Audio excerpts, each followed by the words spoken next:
जीत और हार आपकी सोच पर निर्भर है। मान लो तो हार है और ठान लो तो जीत है। यहाँ पर मैंने एक वाक्य बोला, इसका आपने कुछ तो अर्थ ग्रहण किया होगा कि यदि दृढ़ निश्चय हो तो हमें जीत अवश्य मिलती है। नमस्कार, हिंदी कक्षा में आपका हार्दिक स्वागत और अभिनंदन। अब तो आप समझ ही गए होंगे कि मैं क्या इशारा कर रही हूँ। हम कौन सा अध्याय लेकर आए हैं? वाक्य। विचारों की अभिव्यक्ति का प्रमुख साधन है भाषा। भाषा ही वो इकाई है जिसके माध्यम से हम अपने विचारों, भावों आदि को स्पष्ट करते हैं और दूसरों के विचारों को स्पष्ट भाव से ग्रहण कर पाते हैं। जब दो या दो से अधिक शब्दों को इस प्रकार से प्रस्तुत किया जाता है कि उससे भावों को स्पष्ट रूप से अभिव्यक्त किया जा सके, उसे वाक्य कहते हैं।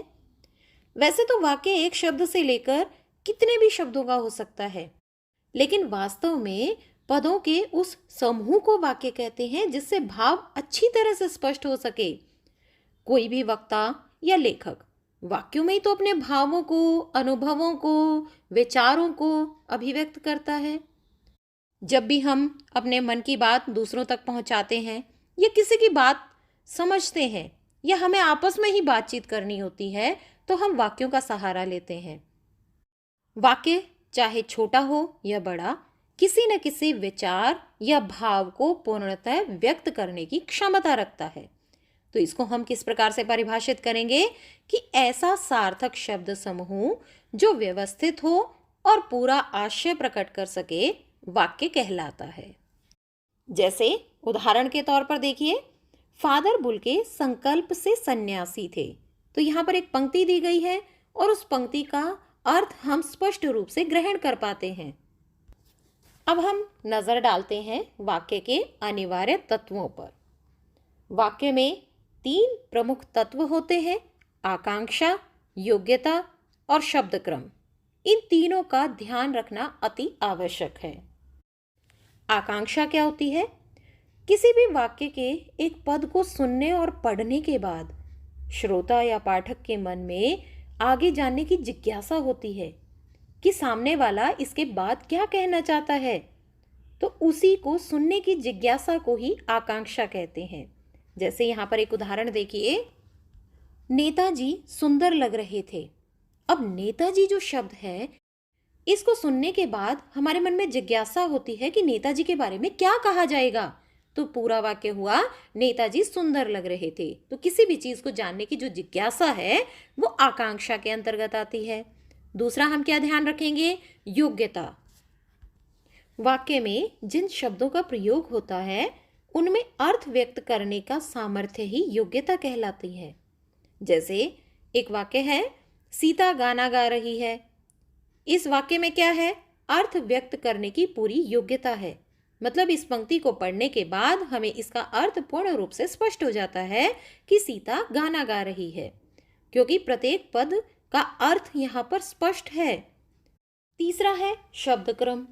2 या 2 से अधिक शब्दों के समूह को वाक्य कहते हैं, ये तो हमने जाना है। अब वाक्य में प्रयुक्त इन शब्दों में उचित क्रम भी होना बहुत जरूरी है। अगर यही शब्द हम एक दूसरे के स्थान पर लिख देंगे तो कोई अर्थ ही नहीं प्रकट कर पाएंगे। शब्दों के उचित क्रम के अभाव में वाक्य अपने अर्थ को स्पष्ट रूप से प्रकट नहीं कर पाते। उचित शब्द क्रम से युक्त वाक्य ही सही अर्थ स्पष्ट करता है। यहाँ पर एक उदाहरण के माध्यम से मैं आपको दिखाना चाहती हूँ कि खरगोश को काटकर गाजर खिलाओ। अब क्या होगा कि खरगोश को काटा जाए और उसे गाजर खिलाई जाए? नहीं, ये गलत वाक्य है। इनमें शब्द क्रम पलट गया है। हम वास्तव में कहना क्या चाहते हैं? गाजर को काटकर खरगोश को खिलाओ। कहने का तात्पर्य यह है कि यदि शब्दों को उचित क्रम में लिखा जाए तभी वो अपना अर्थ स्पष्ट रूप से प्रकट कर पाएंगे। तो इस क्रम में व्यक्त किया गया यह वाक्य ठीक अर्थबोध कराता है। अतः उचित शब्द क्रम वाक्य की सार्थकता के लिए आवश्यक है।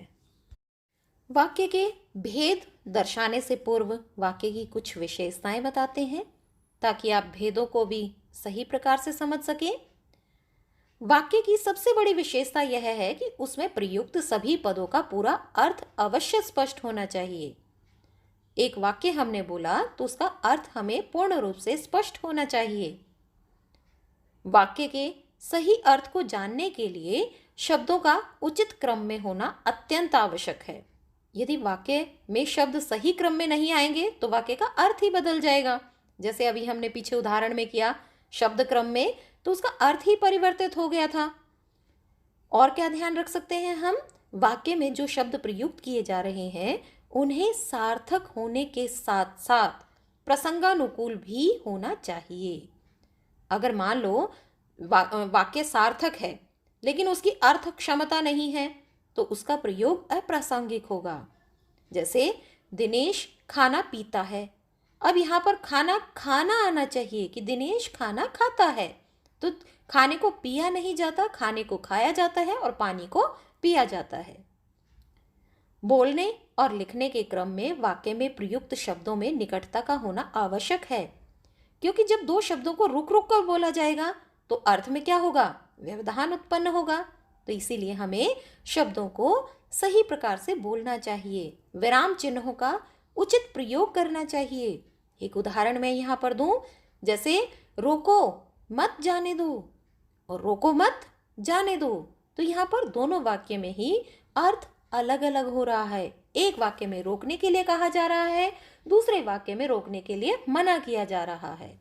तो इसीलिए शब्दों को रुक रुक कर बोला जाता है तो उसमें अर्थ में व्यवधान उत्पन्न होता है। जो वाक्य लिखा जा रहा है वह अपने आप में पूर्ण होना चाहिए। लिखते समय वाक्य में ऐसे शब्द नहीं होने चाहिए जिनके कारण अर्थ अधूरा प्रतीत हो। और वाक्य में कर्ता, कर्म, क्रिया का लिंग, वचन, पुरुष तथा कारक में मेल होना अत्यंत आवश्यक है। यदि इनका मेल नहीं होगा तो वाक्य हमारा अर्थपूर्ण नहीं होगा। जैसे ये कहा जाए कि वे खेल रहा है, तो क्या होगा?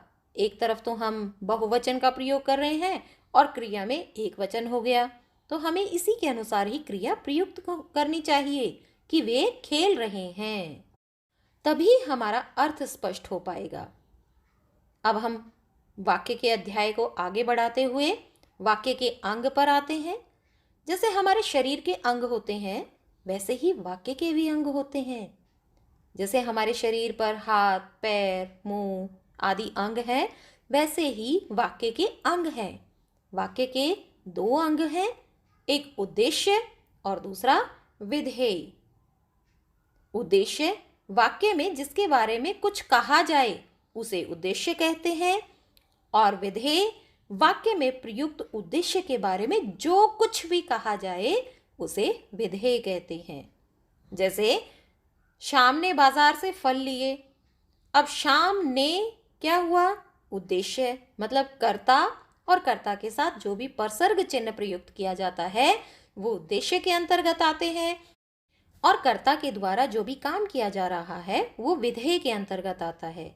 तो श्याम ने बाजार से फल लिए, तो श्याम ने हो गया हमारा उद्देश्य और बाजार से फल लिए हुआ हमारा विधेय। तो समझ आया बच्चों? एक और उदाहरण देखो, बच्चे पतंग उड़ा रहे हैं, तो बच्चे क्या हुआ? उद्देश्य, और पतंग उड़ा रहे हैं विधेय। अब हम वाक्य के भेद पर आते हैं। वाक्य का वर्गीकरण दो दृष्टियों से किया जाता है, एक है रचना की दृष्टि से, दूसरा है अर्थ की दृष्टि से। रचना की दृष्टि से वाक्य के तीन भेद हैं, सरल, संयुक्त और मिश्र। मतलब सरल वाक्य, संयुक्त वाक्य और मिश्र वाक्य। अब हम इन पर नज़र दौड़ाते हैं कि कौन कौन से वाक्य किस प्रकार से होते हैं, कि सरल वाक्य किसे कहते हैं, संयुक्त वाक्य किसे कहते हैं और मिश्र वाक्य किसे कहते हैं। सबसे पहले है सरल वाक्य। जिन वाक्यों में केवल एक ही उद्देश्य और एक ही विधेय होता है और एक ही समापिका क्रिया होती है, वो कौन से वाक्य कहलाएंगे? वो सरल वाक्य कहलाएंगे। इनमें कोई भी आश्रित वाक्य नहीं होता है, कोई भी वाक्य निर्भर नहीं होता है। एक साधारण वाक्य होता है जिसमें एक ही उद्देश्य होता है, एक ही विधेय होता है और एक ही क्रिया होती है। जैसे एक उदाहरण दो, नेताजी भाषण देकर चले गए। तो नेताजी क्या है? उद्देश्य। भाषण देकर चले गए, विधेय, लेकिन इसमें क्रिया एक ही है, चले गए। यहाँ पर एक ही क्रिया का प्रयोग किया गया है। अन्य उदाहरण देखिए। राम ने रावण को मारा, तो राम ने क्या हुआ? उद्देश्य, रावण को मारा, विधेय, लेकिन यहाँ पर क्रिया भी एक ही है, उद्देश्य भी एक और विधेय भी एक ही है। बंजारा मस्ती से गाता हुआ चला जा रहा था, तो यहाँ पर देखिए इसमें भी एक ही उद्देश्य, एक ही विधेय और एक ही क्रिया का प्रयोग किया गया है। तो समझ आया बच्चों? सरल वाक्य वो होता है जहाँ पर एक ही उद्देश्य होता है, एक ही विधेय होता है और एक ही क्रिया होती है। अब हम आते हैं संयुक्त वाक्य पर। संयुक्त, जैसा कि नाम से ही स्पष्ट है, संयुक्त मतलब मिला हुआ। जब दो या दो से अधिक सरल वाक्य आपस में किसी योजक शब्द, योजक क्या होते हैं? दो शब्दों या वाक्यों को आपस में जोड़ने वाले शब्द, जैसे और, या, तथा, एवं, परंतु, अथवा, इसलिए, किंतु, परंतु, लेकिन, आदि, फिर भी। तो ऐसे जो शब्द होते हैं वो दो शब्दों या वाक्यों को जोड़ने का कार्य करते हैं। अब संयुक्त वाक्य की परिभाषा क्या होगी कि जिस वाक्य में दो या दो से अधिक सरल वाक्य किसी अव्यय या योजक शब्द से जुड़े हों, उन्हें संयुक्त वाक्य कहते हैं। संयुक्त वाक्य में प्रयुक्त वाक्य एक दूसरे पर आश्रित नहीं होते हैं, वो आपस में जुड़े हुए होते हैं, लेकिन दोनों वाक्य ही स्वतंत्र होते हैं। अब इसे एक साधारण से तरीके से हम समझेंगे कि जो संयुक्त वाक्य होंगे वो या तो संयोजक होंगे, या विभाजक होंगे, या विरोध होंगे, या परिणाम होगा। उसमें कोई ना कोई रिजल्ट निकलेगा, कोई ना कोई परिणाम होगा। अब इस उदाहरण के माध्यम से एक एक को समझने का प्रयास करो। संयोजक क्या होंगे कि मैं दिल्ली गया था और मेरी पत्नी आगरा, मैं पढ़ रही थी और सीता सो रही थी, मैं यहीं बैठूंगा तथा उधर दूसरे लोग बैठेंगे, आपके लिए खिचड़ी बनी है एवं मेरे लिए चावल। तो यहाँ पर जो शब्द है ना, और, तथा, एवं, ये योजक शब्द हैं जो दो वाक्यों को आपस में जोड़ने का कार्य कर रही हैं। तो ये हो गया संयुक्त। अब आते हैं विभाजक, कि जिसमें या तो ये काम होगा या वो काम होगा। आप पहुंच जाएंगे या मैं फोन करूं, ठीक से काम करो अथवा नौकरी छोड़ दो, आप मेरे साथ रहेंगे कि मदन के साथ। मतलब यहाँ पर विभाजन किया गया है। जिन संयुक्त वाक्यों में आए उपवाक्यों से दो स्थितियों के कार्य व्यापार के बीच विकल्प दर्शाया जाए कि आप ये काम करेंगे या वो काम करेंगे, एक को स्वीकार करेंगे या दूसरे को छोड़ेंगे, तो ऐसा होता है विभाजक में। अब विरोध में, वह खेलने में तो अच्छा है मगर पढ़ाई लिखाई ठीक नहीं करता, मैंने उसे बहुत समझाया पर वो मानी नहीं, हम जाना नहीं चाहते थे लेकिन आपके पिताजी नहीं माने। तो यहाँ पर अगर, मगर, लेकिन, पर, ये जो शब्द आए हैं ये विरोध को दर्शाते हैं। अब आता है परिणाम। आज बाजार बंद है इसलिए कुछ नहीं मिलेगा, वह बीमार था अतः चुप ही बैठा रहा, वह आना नहीं चाहती थी सो झूठ बोलकर चली गई। मतलब एक काम दर्शाया है और उसके पीछे कारण दिखा दिया कि ये काम है और ये इसका रीजन है। विरोध हो गया, ये चीज है या ये चीज है। विभाजक हो गया, दो ऑप्शन वहां पर दे दिए गए, विकल्प दे दिए गए। संयोजक हो गया, दोनों को आपस में जोड़ने का काम कर दिया। तो समझ आया ना बच्चों कि संयुक्त वाक्य क्या होगा? जहां पर दो वाक्यों को योजक शब्दों के माध्यम से जोड़ा जाए वो संयुक्त वाक्य होगा। अब तीसरा भेद है मिश्रित वाक्य।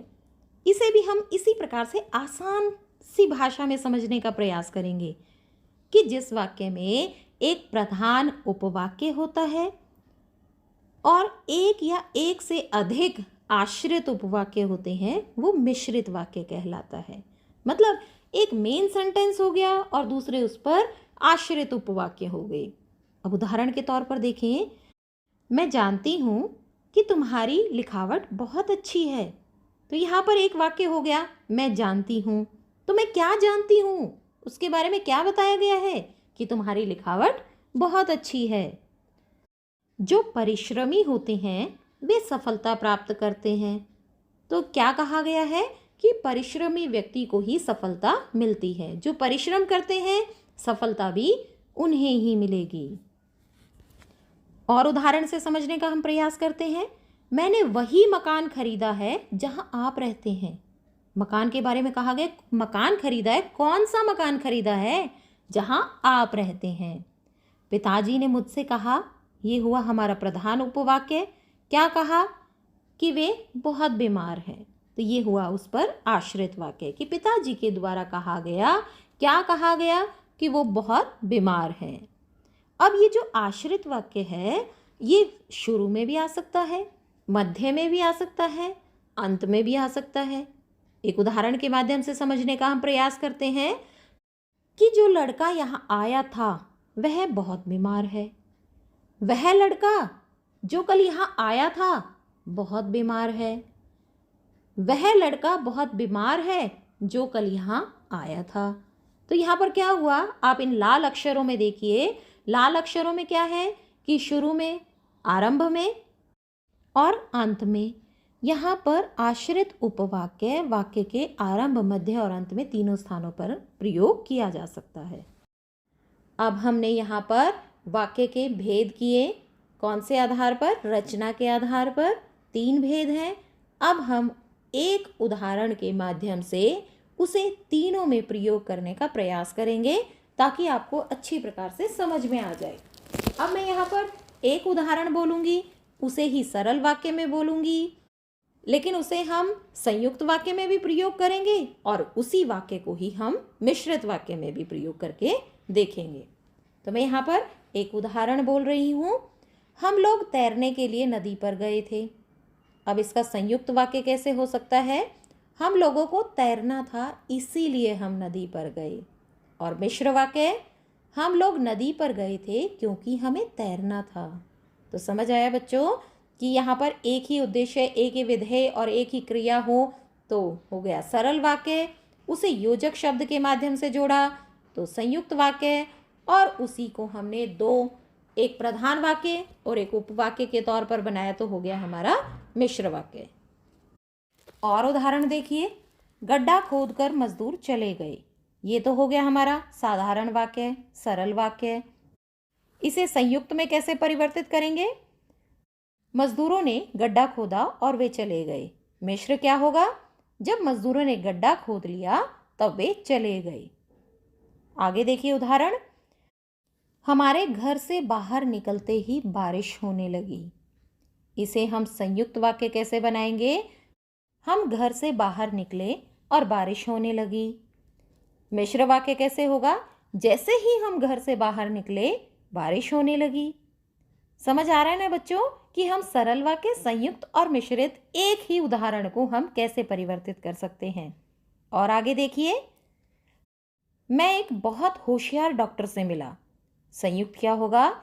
मैं एक डॉक्टर से मिला और वह बहुत होशियार है। मिश्र वाक्य क्या होगा?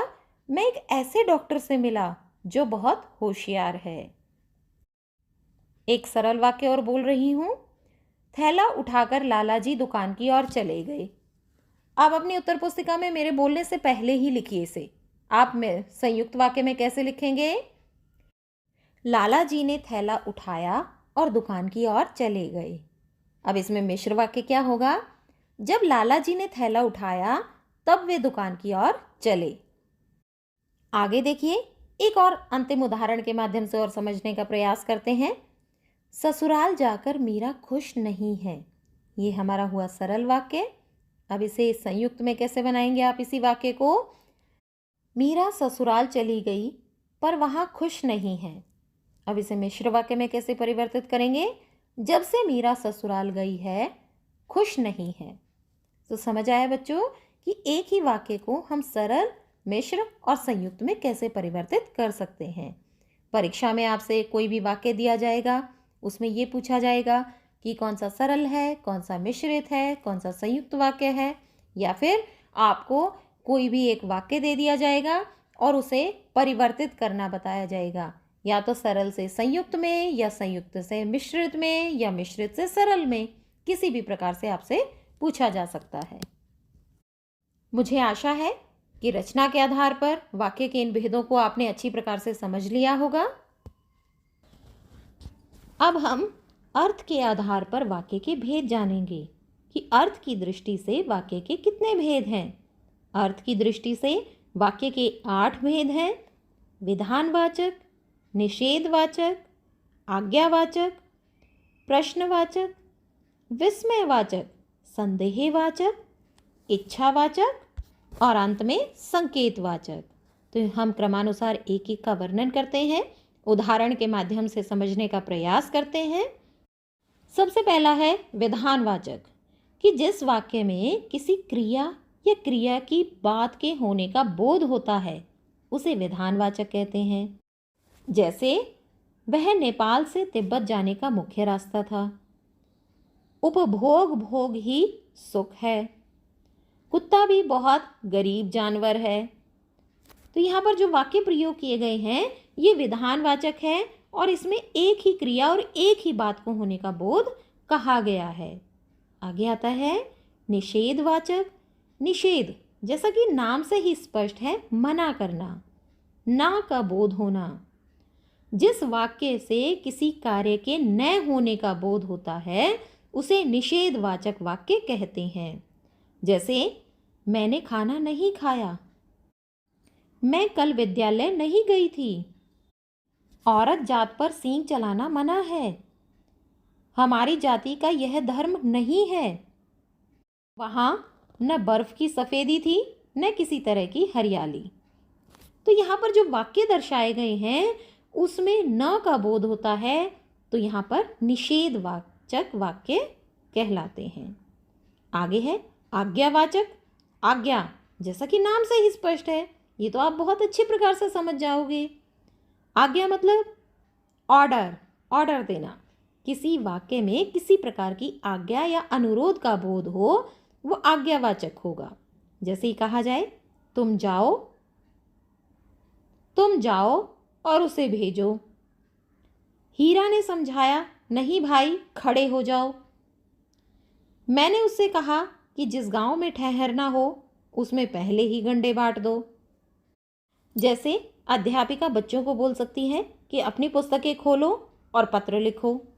तो यहाँ पर पुस्तकें खोलने के लिए कहा गया और पत्र लिखने के लिए कहा गया। तो आज्ञा सूचक वाक्य प्रयोग किए गए हैं। अर्थ के आधार पर वाक्य का चौथा भेद है प्रश्नवाचक वाक्य। जिस वाक्य में किसी प्रकार का प्रश्न करने का बोध होता है वो प्रश्नवाचक वाक्य है और उसके अंत में प्रश्नवाचक चिन्ह का प्रयोग किया जाता है। जैसे तुम कहाँ जा रहे हो?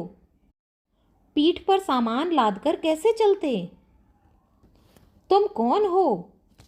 तो यहाँ पर कब, कौन, कहाँ, कितना, कैसे तो आदि शब्द जब प्रयोग किए जाते हैं तो वहाँ पर प्रश्नवाचक वाक्य होते हैं।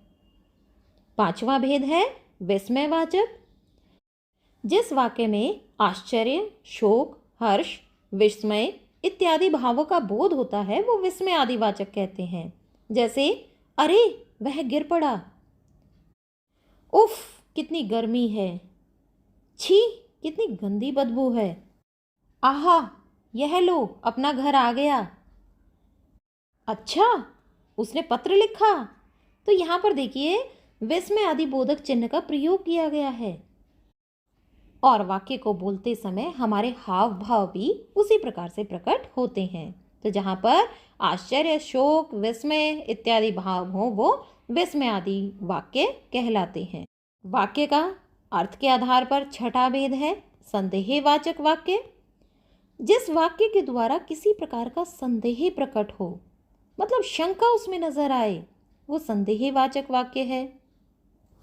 जैसे माँ ने खाना बना लिया होगा, मुझे लगता है कि वह नहीं आएगा, शायद गाड़ी देर से आएगी।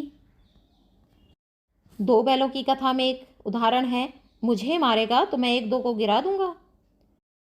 हो सकता है तुम्हारे पत्र लिखने से बात बन जाए। तो निम्न उदाहरणों में किसी भी प्रकार का संदेह प्रकट हो रहा है कि कार्य पूर्ण हुआ है या नहीं, इसके बारे में निश्चयपूर्वक कहा नहीं जा सकता। आगे है इच्छावाचक। जिस वाक्य में किसी इच्छा, आशा या शुभकामना का बोध होता है उसे इच्छावाचक वाक्य कहते हैं। हम किसी के लिए भी इच्छा करते हैं कि तुम सफलता प्राप्त करो, आशा करता हूं कि तुम सफल होगे, ईश्वर तुम्हारी मनोकामना पूर्ण करे। अब हम अंतिम भेद की ओर बढ़ते हैं, संकेतवाचक। जिस वाक्य का एक हिस्सा दूसरे हिस्से की संभावना पर निर्भर करता है उसे संकेतवाचक कहते हैं। जैसे एक उदाहरण है, यदि तुम पढ़ोगे तो अवश्य सफल रहोगे। अमेरिका में जो आज हो रहा है कल वह भारत में भी आ सकता है। यदि सालेम अली होते तो पक्षियों की देखभाल करते। यहीं पर हमारे वाक्य के अर्थ के आधार पर भेद समाप्त होते हैं। अब यहाँ पर एक ही उदाहरण को सभी भागों में हम प्रयोग करने का प्रयास करते हैं। यहाँ पर हम एक उदाहरण लेंगे और उसी उदाहरण को अर्थ के आधार पर 8 के 8 भेदों में परिवर्तित करने का प्रयास करेंगे। जैसे एक उदाहरण है, राम पढ़ रहा है। अब यहाँ पर वाक्य है राम पढ़ रहा है, ये तो हो गया विधानवाचक।